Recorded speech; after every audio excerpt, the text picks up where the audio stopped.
Hawaii, and then we had about a 24-hour turnaround from Thailand, and then we were shooting in Hermosa Beach. So it was a little disorienting, to say the least. But when the movie came out, the reaction since has been astounding. And I can see it because you guys are here. You're part of a small group of people that love this movie, and that's very gratifying. All the work that we put into it. And in some ways, we were ahead of our time. We were just talking about the video game and the whole idea that you could watch a video game and 15 seconds later it would come true. All of that stuff, it's very Black Mirror, and considering that this was the early 90s, it's really, really ahead of its time. So I'm very proud of it, and I love everybody's reaction to it. It makes me feel great. All that work. Thanks. Now, Nick, you were very young on this film. How old were you? I was about to turn 12 when we shot it. Okay. It was the summer right before my birthday. Is this just a foggy memory to you? Do you remember every bit of it? Like, how much do you remember? I remember quite a bit. Not every detail, obviously, but it's such a huge moment in my childhood that it's definitely stuck with me over the years. Like, I know a lot more about this movie than I would think most people do at this point. Yeah. And it's awesome how you have, in this, with the wake of this 30th anniversary, you've started a merch line for Surf Ninjas, which I think is amazing. Yeah, so, I'm a illustrator and a graphic designer. That's what I do now as a career. And one of the things that, having met, fans over these last 30 years, is everybody was like, they want stuff. Where's the merch? Where can I get the headbands? And I was like, I guess I'll take up the mantle and do it because it's something I know how to do. So really, I do it for the fans. It's just to give back something, because you guys deserve it. You guys are awesome, and you guys need shirts and headbands, because that was a request that was asked for so many times. People are like, where can I get a headband? And I'm like, okay, well, I guess I gotta make it then, because no one else is making it. So I do it for you guys, really. Yeah. That's great. Now, I wanted to talk to Ernie Jr. and Ernie Sr. for a minute. Working together as father and son, playing uncle and nephew, that we find out later in the almost to the end of the film. What was it like working together versus being father and son and working together as castmates? How was that dynamic? So first of all, I just want to say I'm so grateful and thankful to still be around, because when we did this movie, I was one of the Royal Honor Guards, right? But now I'm one of the ancient Honor Guards here, because I'm 77 and a half years old, and even Neil might be a couple years ahead of me, I think. We're soul brothers here, but it was just an amazing thing, because again, it's all about comedy and the blend of martial arts, dynamic martial arts, right? Dynamic comedy. So when you have masters like, again, Rob and Leslie, and again, our great director here, to be able to cover that, and then Ernie and I bringing up the martial arts, and it made me happy because, again, the bottom line is we told a message. And the message was all about living the ultimate, highest values of martial arts training. And that is honor, loyalty, family, and bravery. So again, I was just so happy to be able to do amazing fight scenes.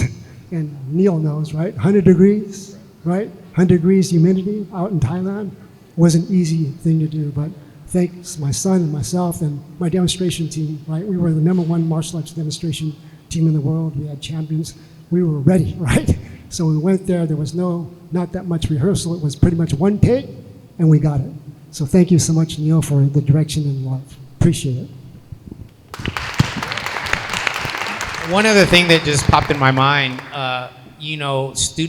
movie studios sometimes do test screenings of movies before they come out to kind of see and gauge like what the audience response is. And a lot of times when the audience goes into these theaters, they have no idea what movie they're going to see. They know, I'm going to go see a family action adventure movie. And so I saw I'd say about 5 to 10, I'd say more closer to 10 test market screenings where I sat in the back row. And and all these audiences, all these theaters are packed because it's a test audience and they're giving away free ticket to a movie. So all the audiences, all the theaters were totally packed, and every screening, and I remember seeing the cards. So it scored on the test market screenings 98 to 100% excellent, which is the top little thing you can check out. 98 to 100% good to excellent, which scored higher than any of the first two Ninja Turtles scored in their test screenings. So I knew before it actually premiered in the theaters that we had a hit movie. I just saw it in front of my head, and the kids were literally standing on their theater seats, jumping and going crazy, like going crazy. And I know my dad was there. I went to a few with my family as well, and so I saw that. So when it didn't perform at the box office the way that I think we were all hoping for, you know, it wasn't because of the movie. It was because of a lot of other factors, I believe, because the people that have seen it have loved it. And, you know, that's really all that counts, because you can get people on the internet like Rotten Tomatoes or this person or that person, and they're kind of disconnected from the movie and the audience who would be watching it. So I know that we made a great movie, and it was a lot of fun, and it hit for the audience that it was geared towards. And you know, the fact that it didn't reach box office success, I just wanted to say that one part, because I know that we made a great movie, and it has been enjoyed by millions of people all around the world. I thought it was beautiful. I wanted to talk to Neil for a minute. Neil, you directed this movie. You also had a part in it. Was that planned? Was that a last-minute decision? How did that happen? I like to act. and there was a part there that I knew I could do, so why not? You know, just to make it interesting. No, just to get back what you were saying about the reaction to it. I think because there was, at this point, a lot of ninja titled things going on, it seemed like we were a kind of a knockoff, maybe, and I begged the marketing department of the studio. I said, don't put the word ninja in this. Call it surf, anything you want. But I think ninja is going to make people feel like we're just ripping off other movies.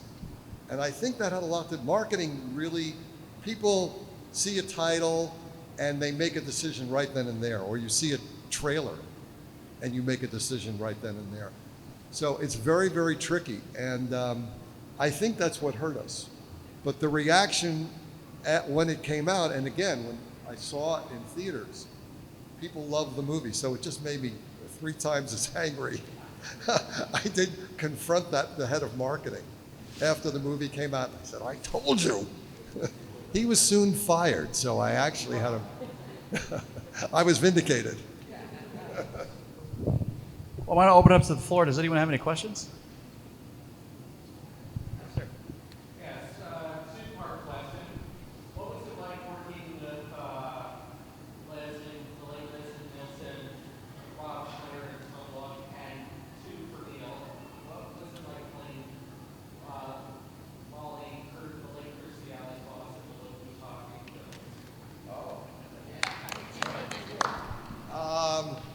Okay, well, Leslie I had worked with before, and Leslie and I were friends. We did some television, and Naked Gun. My writing partner wrote Naked Gun, so I knew what Leslie could do, and I had to convince him to go to Thailand, which he didn't want to do. I had to convince him to wear a samurai outfit in 117-degree heat. And he said, look, man, I'm good for one take. It's 117 degrees outside, but it's 140 in here. And, you know, I'm in my 70s, man. This is it. And then, you know, the cave scenes in Surf Ninja, his headquarters, that wasn't a real cave. That wasn't a set. We were underground in a cave, and there was bat guano all over the place. I guess you guys could still remember the smell of that. When we were scouting that location, I was looking down, looking for a shot, and when I lifted my head up, I hit one of those stalagmites, one of those things that hang down in the cave, and so I gashed my head.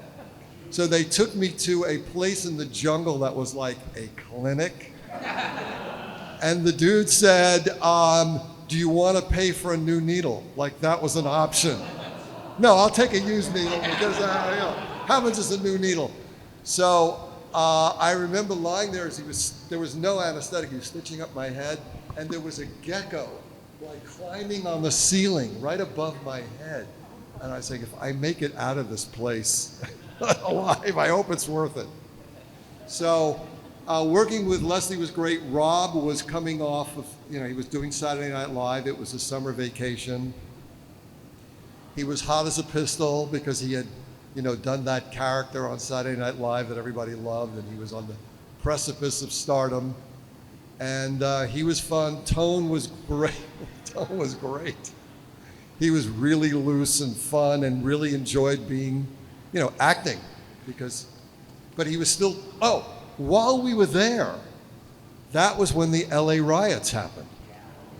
So we were watching that on the news in Thailand, and it was in Thai with English subtitles, and they would cut to LA and I go, oh, that's La Cienega. And I'm in the middle of the jungle watching La Cienega burn. So Tone was calling his boys back in, back in East LA and saying, what's happening? And guys, cool it, take it easy. And it was surreal. It was absolutely surreal. Now, getting back to Look Who's Talking, I worked on the rewrite of Look Who's Talking 1, and then I wrote Look Who's Talking 2. So again, I cast myself in the movie. My wife at the time was the director of the movie, so, what was she going to say? No. So that's why I'm in it. And that was a blast, working on that film. That was really great.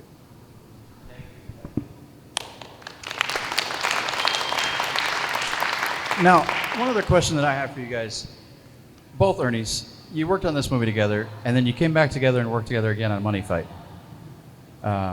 What were the differences, I guess, on that set versus Surf Ninjas working together? Can you explain a little of that? Well, I mean, Surf Ninjas was, produced by an independent studio, but it was still like in the millions of dollars. Money Fight, which was a small little fight, was like hundreds of thousands. So that's already like, they're not even in the same ballpark. But I've been performing with my dad since I was 8 years old. We used to do demonstrations almost every single weekend all across the United States.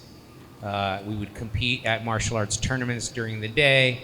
We would win our division. We'd have to come back for the nighttime finals, compete in the nighttime finals, and then also perform with my dad's martial arts demonstration team as the entertainment. So I've been performing, doing live martial arts demonstrations with my dad since I was 8 years old. And then we were able to eventually break into Hollywood and, had sidekicks and some TV shows and stuff like that. And by the time that we got to Surf Ninjas, it was like, okay, now I'm like co-starring with my dad. My dad had been mostly kind of behind the scenes in a lot of the films like The Last Dragon and Red Sonja and all of Sidekicks. He pretty much was in charge of all of the choreography for all of that. And so when I went off to do the first Ninja Turtle films, then I was kind of by myself for the first time. So I choreographed all of the martial arts for Donatello in the original TMNT movie. And then I choreographed all of my fight scenes for Secret of the Ooze, which was the sequel.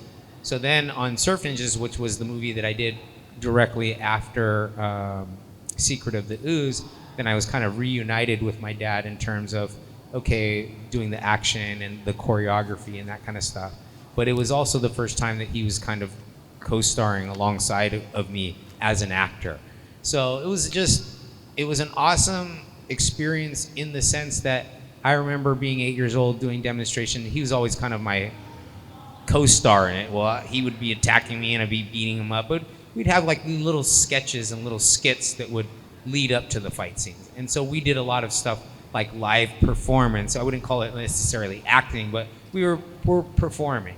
So to see after, 10 years later or whatever, that we were actually co-starring in a movie together, that was for me the best part about it. The action and the choreography and the martial arts, I'd been doing that my whole life with my dad. But to see him like on set as an actor, getting to play a cool role, that was like very exciting for me to watch him be able to have that opportunity. So, Money Fight was originally called the Red Canvas, and Red Canvas, yeah. Right, Red Canvas. So Red Canvas was all about MMA. So during that time that we did Red Canvas, it wasn't even called. I was NHB, which no holds barred fighting. Right, that means you could do whatever you wanted to do with somebody in the ring. Right, and then it became this what you guys end up seeing today. UFC and Bellator, right? And as a matter of fact, Scott, who is Colonel Chi's sidekick, became Bellator president of MMA, right? So he became president of that. So what ended up happening was when we ended up doing that movie, it was kind of like everything that I created during that time, the fight scenes, is what you see now. Because they weren't doing the fight scenes that Ernie was executing, because I said I could blend the grappling, right? And the ground and pound and the MMA with our dynamic kicks. So everything that you see, and you even that saw the fight last week with UFC, were all these spectacular kicks, and including the MMA, because of what we created before. And we were, again, ahead of the time, right? So sometimes it's always ahead of the time, and now everybody, because they were thinking, is that going to be how it is? And it became true. So it was awesome to be able to play a part. And again, in that movie, I was actually not the uncle, but the father of Ernie Jr., so it was a great opportunity to have a family, and all my other children were part of it too. So thank you. So something else very memorable from this movie, especially from this time, the Game Gear. How did the Game Gear come into play with this film? Obviously, Nick, you had the Game Gear the entire time. Can you guys both maybe talk about how that came to be a part of the film? I'm trying to remember if it was in the original script or it was something that we added when we were. I know that the whole idea of you do the game and then it actually happens, I remember pitching that to the screenwriter, and that became part of it. And we went up to Sega to talk to them about the game, because I said, look, we're putting a game in the movie. You guys should also make the game, So that was part of it. And those little consoles, Game Gear, I mean, that was just coming on really strong. So that definitely was an add-on, and it was something I know that the idea of it was something that I pitched to the writer, and we added that to it because I thought it would be cool. Well, that's how it got in, yeah. That's amazing. Yeah, by the time I was auditioning, it was in the script. It was in the pages. It said Game Boy, but but I think that was just it was the term, because it was the only handheld at that point in time. Game Boy is Nintendo, right? Right. Yeah. So that was the first kind of handheld system. So then once Sega got involved, it switched to Game Gear. But I like to consider myself the unofficial spokesperson for Game Gear. It's just part of my DNA at this point. So I didn't bring mine today. I almost did. I'll bring it tomorrow. I almost did too. Yeah. So it'll be at the booth tomorrow if you guys want to stop by and see one of the production used Game Gears. It doesn't work anymore. Do we have any more questions from the audience? Yes. I see a headband right there. This is really the patch, and not the patch, but the headband is a true one. Everything else is my homemade style. And I did take one of the swords, though. I have the actual swords, but it's kind of heavy, and to try to get it through security these days, I don't think it's a good idea. Yeah, I don't think I have anything. I have a patch that I found on the floor in the dirt, coming back from one of the scenes. I just swooped it up and kept it. And I've had it ever since, and that's what I was able to then model the ones that I've made now after. So it's as close as it can possibly be to the original. So, but I think that's it. I had some of the pants, some of those kind of like Aladdin style pants, but I wore those don't fit anymore, and yeah, and yeah, I don't think I really had much else. They're sticklers with that. They like to keep everything in studios. I would love to have the Colonel Chi mask wherever that is. Yeah.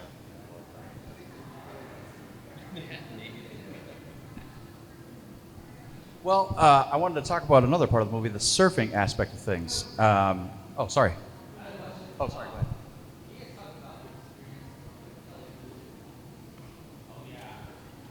ahead. Kelly's great. She's phenomenal. Yeah, she's a really down to earth, kind of easygoing person. Even at 12, I kind of sensed that. We shared. So we didn't in Thailand. They didn't have proper stage. What do you call those honey wagon, dressing room things. We had converted like tour buses into dressing rooms, and so I actually had a tour bus that was split with. So she had her dressing room, I had mine, and then I had like the school room because I had to do school while I was there, and so we got to spend a lot of time together just chatting. I thought about it. I'll be honest. We never, I was 12. I mean, what are you gonna do? But I didn't do it, because my grandma was with me. So that wasn't gonna fly. But Kelly was fantastic. She's beautiful and talented and had a terrific career after the movie. There's one shot of her in the film that I just love. It's a big wide shot. Everything's green in this mountains, and she has this pink umbrella, and she's walking, and you see that pink umbrella go by. It's so great. I love that shot. Yeah, I've been able to run into Kelly quite a few times over the years at different events, Asian, American, Pacific Islander events, stuff like that. And yeah, it's been cool to be able to see her afterwards and see our connection and how that's like stayed strong throughout the years, When you're making movies with people, you're enjoying it, everybody's busy, like it's kind of stressful, like at least it was for me on this particular film.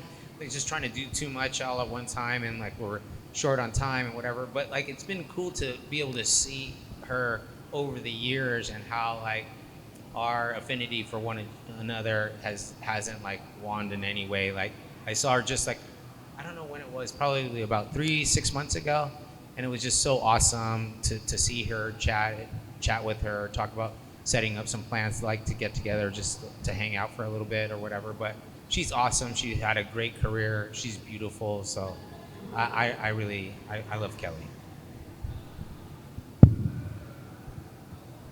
Yeah, man. Do you think it's at all weird doing a Surf Ninjas reunion at a Power Rangers convention? Yes. Absolutely. Yeah, it is, obviously, because everybody's here for the Power Rangers. But it's a testament still, okay, to the power of Surf Ninjas and the fans who enjoy this movie, because this is a convention that's for Power Rangers. To be able to draw any amount of attention away from a convention that's called Power Morphicon, to do a Surf Ninjas panel and have even the amount of people here, it shows that the people that love this movie really love this movie. But yes, it's weird.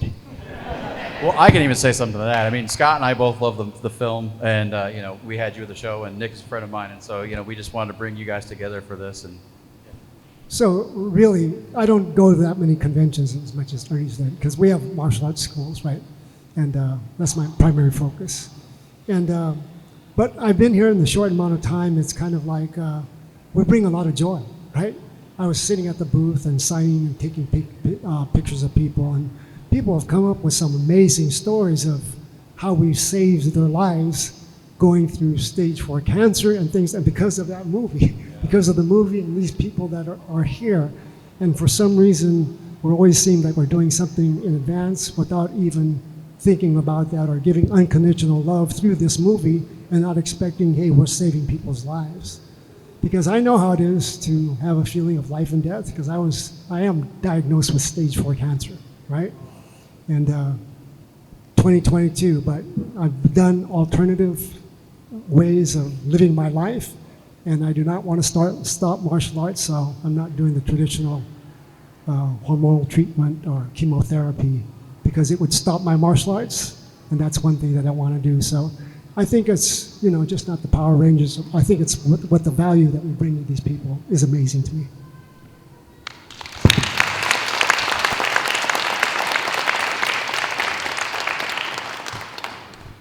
Does anybody else have any questions? Yeah, you do. Behind the scenes in the Bloopers that went on at the end, like, You say any fun stories from behind the scenes or any bloopers? Yeah, so we were in this jungle called Pangna, and it was really, I was really getting burned out because it was very difficult shoot. And we had a night off, and somebody said, well, there's this place where you can get some food and you can have some beers and stuff, and it's down by the river in this jungle. So we go over there. I take the cameraman. I don't know if any of you guys came with us. No. And mostly crew. We went down there, and there were these Thai police officers drinking, and they had every table, there's probably 50 or 60 of them, every table had a bottle of Jack Daniels on it, and these guys were just drinking. And the deal was, every table had a guy who would get up to the microphone and sing a song, a Thai song. And it was going around, and then it came to our table, the Surf Ninja crew table. And the guy who spoke English, who was our interpreter, said, they'll be very offended if you don't get up and sing. What are we gonna sing? So they said, Neil, get up there. You gotta get up there, you gotta get up there. So I got up there. Now these are all drunk Thai police officers. And so I started, now you guys may not know this, but there's a traditional Jewish song called Hava Nagila. You know, Hava Nagila Hava. I'm singing this to Thai police officers. And then the crew started to join in, and then before I knew it, all these Thai guys, they didn't know what I was singing. Hava Nagila Hava. And they liked it so much they wanted an encore, and then I did Take Me Out to the Ball Game, which they seemed to enjoy as well. So that was one of the highlights. And the other highlight for me was a lot of the people were getting sick because every meal in Thailand is spicy. Even the breakfast where you have porridge, the congee, it's spicy. And the word in Thai, I learned some Thai because there was a lot of Thai people. So when I didn't want to have it to be too spicy, the word for chili is prick, P-R-I-K. So I would say neat noi prick, which is just a little prick. They didn't know what I was talking about. It still was loaded with prick. I mean, I was burning up in that place. Really, I was so happy to get out of there and have an American meal. Those are the highlights. I can speak to that a little bit too. There was a point where, you know, like I said, I was 12, so, you know, even Thai food was a bit exotic for me. And there was a point where I just kind of refused to eat. I don't know if you knew that, but I stopped eating for a while. Yeah, and people were concerned because I was starting to lose a little weight and this and that. So we figured out with the catering crew that they could make mashed potatoes and garlic bread, and that was my lunch and for about 2 weeks until I got back to, okay, I'll eat Thai food again. Yeah.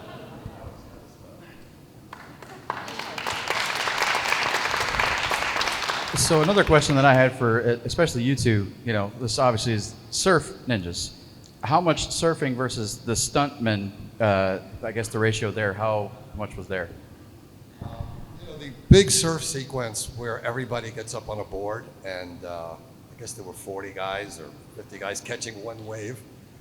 That was shot second unit in Maui, and so this movie actually was shot in Thailand, Maui, and Hermosa Beach. And that was not, there was no visual effects at all. That was where some of the world's best surfers all catching one wave at once. It was just, I couldn't believe how great the footage was. It was really incredible. So, did we do any surfing? Did you do any surfing? None. No. None. No. I think that I was on at one point. I think that we were in Hermosa Beach and we had set up a dolly track that had just like a platform on it, and that's the opening sequence. So the opening sequence where I'm like, yeah, it's like just standing on a dolly, like floating down the park. Yeah. It's, And then we did of course we did car surfing. You guys remember car surfing? Moto Motor surf. surfing. And the thing was, I had originally put the Hawaii 5-0 theme under that. And right until the final cut, because it worked so great. And then we couldn't get the rights to it. So we had to sort of knock it off. But it was so cool under the Hawaii 5-0 music. But you swapped it out with a Tone Loc song. What do we, what? Yeah, Oh, it was that's a right, Tone that's Loc right. song. yeah, and there's a fun fact. On the soundtrack, the Surf Ninja soundtrack, there's a song by Marky Mark on the Surf Ninja soundtrack. That's like, a lot of people don't know that, so that's a little fun fact. Well, there's also a song by Neil Israel. It plays on the jukebox. Someone was asking me about it the other day. It's not on the actual official soundtrack, but there's this little thing that plays, and it's you singing. Who knows? I don't know. You cast yourself. I'm such a ham. I have to do everything. It's horrible. I'm embarrassed. Any other questions from the audience? Yes.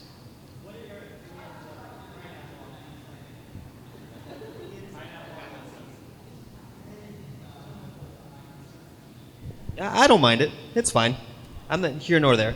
My son likes it. Pineapple on pizza. That's your thing. Yeah. It's disgusting. Absolutely disgusting. Yes. How did you have to choreographer that whole Bob Aram to Bob Aram? I don't know if there was much choreo. I don't No, know. I think we just said go crazy, and then we just had cameras roaming. We didn't do any choreography. But that song was cool. Dancing is goofy, but like. Yeah, that actually introduced Barbara Ann to a lot of kids my generation. So, anyone else? I thought I saw another hand over back. Maybe not. Yeah, we got him and then him.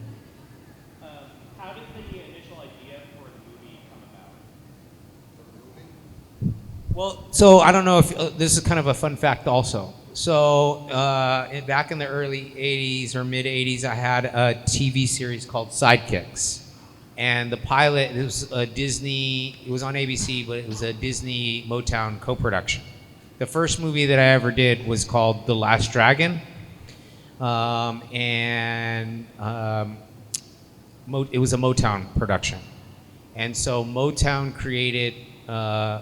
developed a TV series for me after that movie. They partnered with Disney, and it went on ABC. So, but the pilot was a Sunday Disney movie called The Last Electric Night. Dan Gordon was the writer of The Last Electric Night. And so on the Monday after Secret of the Ooze came out, I was on the front cover of the calendar section in LA Times, and New Line called my management at the time and said, hey, we want to make movies. And they were trying to figure out like who to partner me up with. Maybe it's Hulk Hogan, maybe it's Jackie Chan, maybe it's all these different people. And then we brought Dan in to pitch a few movie ideas. And so he wrote the original script, and then it evolved into what it eventually became. But the original script was written by Dan Gordon, and he wrote the pilot for Sidekicks, which was called Last Electric Night. And in both films, he used Patu-san. So that's where the Patu-san, and that's from Joseph Conrad's. And then when I got a hold of it, I love the script, and when I got a hold of it, I wanted to put more comedy in it. So there was another rewrite done, and a lot of the gags, I don't think it really wasn't initially as funny. Yes. You know, 100%. I agree with that. it went from a martial arts film to a martial arts comedy, basically. Which is, I think that's a crucial aspect too in its success, because that was kind of their mindset. You know, in it all kind of, the evolution of me doing stunts in the Donatello suit, this was all New Line. New Line wasn't New Line. right? There's no Lord of the Rings or anything. There was just like Johnny Depp in a Friday the 13th movie, and that's it. And so I lost my train of thought. Oh, yes. So, stunts into Secret of the Ooze, like my head space was really more into like the martial arts. And that's kind of where it was like a lot of stress for me, is like I'm trying to like take a step up from Secret of the Ooze in terms of the action or whatever. But we also didn't have a lot of time. So it was like we don't have time for things. It changes things in terms of what we can do, the choreography, how many setups or shots you get to cover a fight scene, all that kind of stuff. But it was really more towards being just an action martial arts film, And I think and Neil had to really fight all along the way to get the comedy to the point that, that it eventually got to. But I also think that that's a huge part of the success and the longevity of the film. As great as the fight scenes are, I think it's a combination of the action and the comedy, and the comedy plays a huge part in that.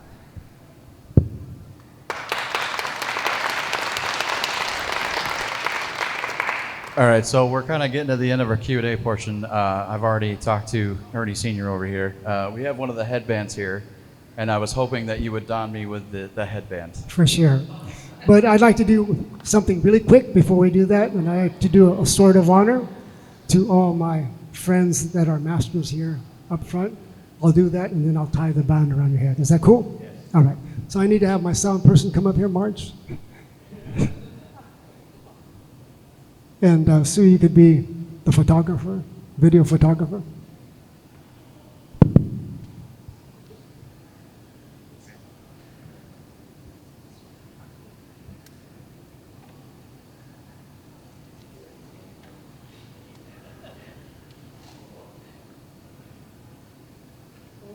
Bring the bag too much.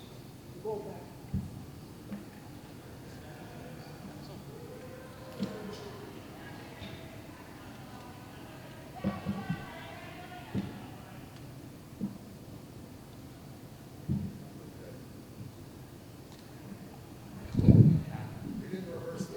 Yes. I was told a little bit about this, but I don't know what it is.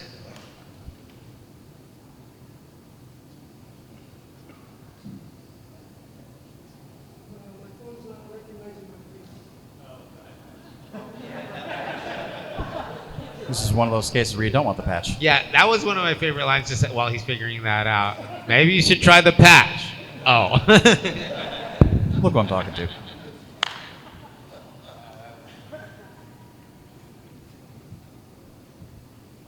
Yeah, go ahead. You have a question?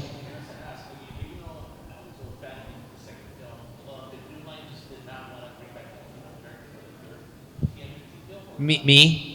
Yeah, but we were filming Surf Ninjas at the time, so productions like they were going and they were capitalizing on, the Ninja Turtles. Hence, what Neil was talking about in terms of having ninja in the title. I think they're gonna get it with all the action in the trailer. We're gonna have to call it Ninja too.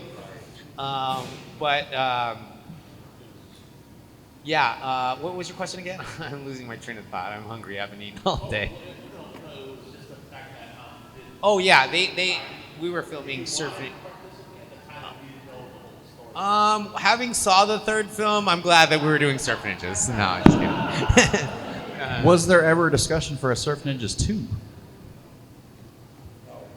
No. We were actually just talking about that. Might be fun to do another Well, one. let me ask. Let's take a survey. Who wants to see a Surf Ninjas sequel? Absolutely. Are you kidding?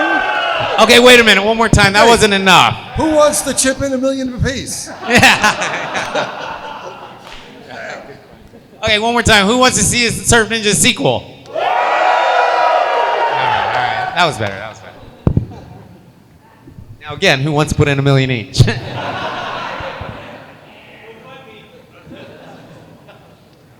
We got one. All right. Venmo me. So I do have a question though. Genuinely, whose idea was it about the binoculars with the eye patch part? I think that was my idea. I mean, it's a pretty obvious joke. That's do a it. funny. That's a funny part. We were just talking. I had to go for it. Yeah. Okay, so, there's no music. I gotta just do it. So, I don't want to cut these people's heads off, so.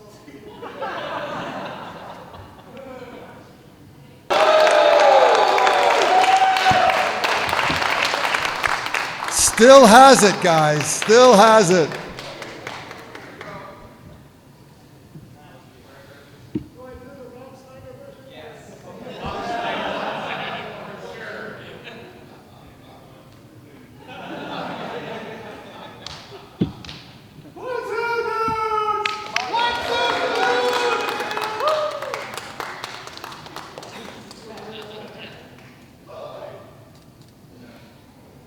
I award you this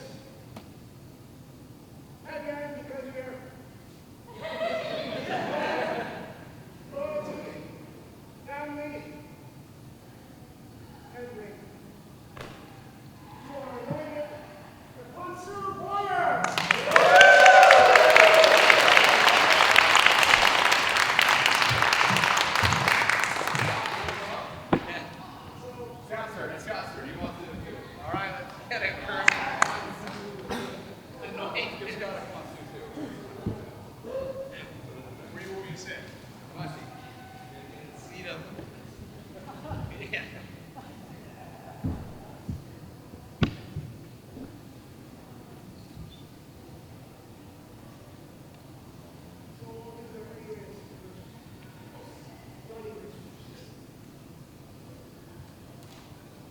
All together! Hunsu dudes! I can't hear you! Hunsu dudes!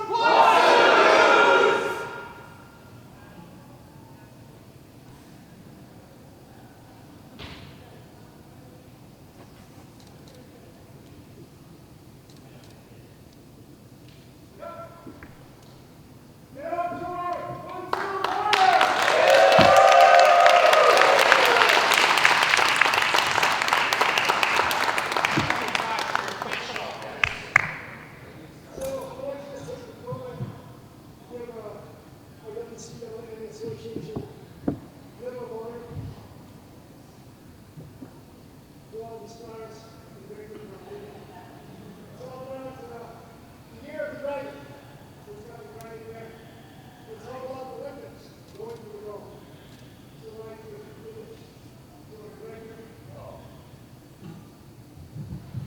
Master here. Stand up.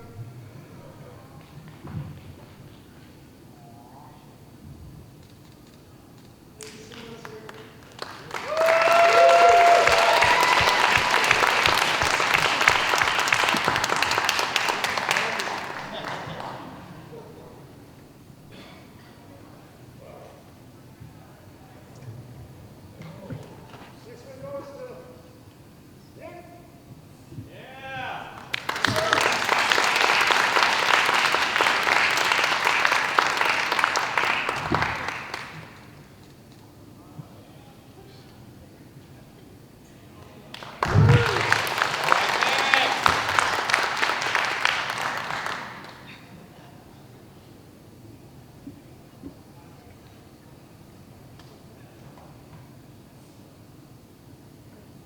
This one goes to Johnny.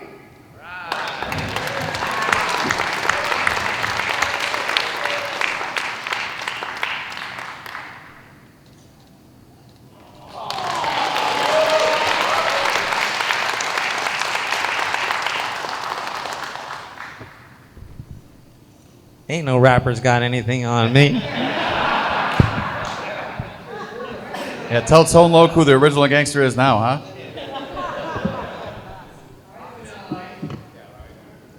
All right, guys. Well, I think that concludes our panel portion of the screening here. We're going to start the film shortly. Can we get together for a photo here? Thank you guys all so much. And you know, we had a mastery test about a month ago. And again, the top students and master instructors got this award too. And the title of our mastery test was Eternity, Relentless Pursuit of Mastery, the saga continues. So hopefully the Surf Ninja saga continues. So God bless you guys all. Peace.